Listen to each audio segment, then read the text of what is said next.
Oh, welcome back. Former President Trump is expected to make a big announcement tonight at 9 p.m. Eastern. He is doing so from Mar-a-Lago. Many speculate that he will declare he is running for president in 2024.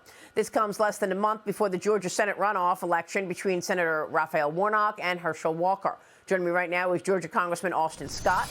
Congressman, good to see you. Thanks very much for being here. Before we get into Georgia, what are your thoughts on the Trump announcement? Is it going to impact the Georgia runoff?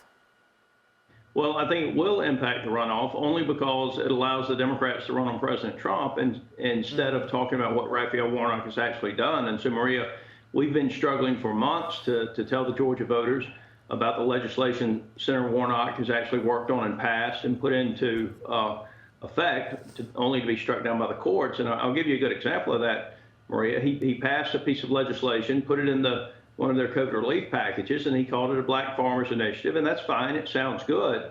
But when you actually read the legislation, it literally paid off the notes for every farmer, regardless of race, including if you were not a U.S. citizen, on all USDA loans, as long as you weren't white. And so, you know, the federal courts struck it down, said that you can't discriminate against the race of people like that. And those are the types of things that we want the Georgia citizens to know that Raphael Warnock is supporting as their U.S. senator.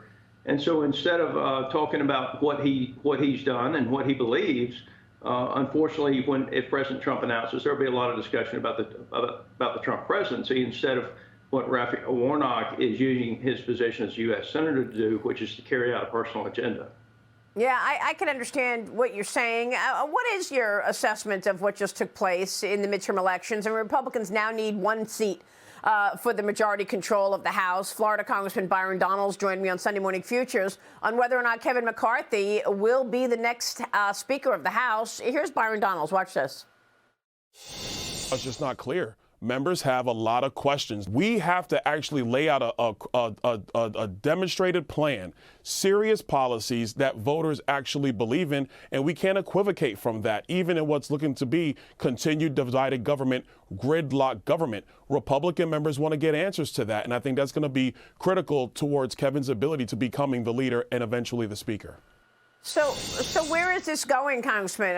Your colleague, Congresswoman Marjorie Taylor Greene, warned that if the GOP does challenge McCarthy, it will open the door for Democrats to have a say on the next Speaker. Your thoughts? Yeah, McCarthy will be the next Speaker of the House. I certainly believe that. I certainly support him. I do think Marjorie's right about this, and that if a hard-right faction of the Republican Party does not allow McCarthy to be seated, then it gives the opportunity to Democrats then to select a speaker and peel off more liberal Republicans, if you will. But when you get to the elections and what happened, I just think all politics is local. And so if you look at a state like New York, where we had Lee Zeldin at the top of the ticket, Lee Zeldin is really the reason that we're going to be the majority party right now, because we won seats in New York where Republicans were excited to come out and vote for him and voted for the House seats as they went on down the ticket. And so all politics is local. When you've got great candidates at the top of the ticket, like we have with Ron DeSantis and Florida, then that works its way down into the U.S. House races. And when you have weaker candidates at the top of the ticket, then the Democrats have the advantage in that state's particular elections. So we're going to be the majority. I think that Kevin McCarthy has earned the right to be the Speaker of the House. I think he will be the Speaker of the House. And, if he's given a chance, I think he will do a good job, Maria.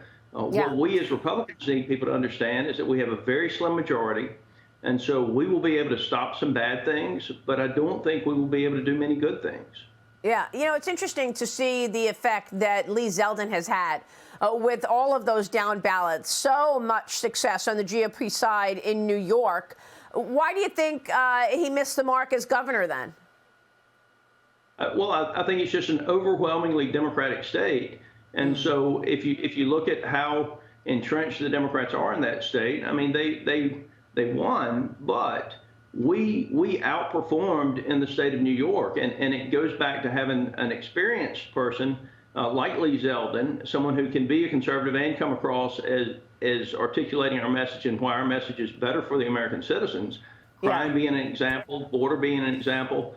And that just trickles down through all of the other races up there. So Lee Zeldin did a great job. I do think experience matters in our elected officials just as it does in anywhere else. And if you look at Lee versus some of the other candidates, Maria, one of the identifying factors is he had the experience going into the race.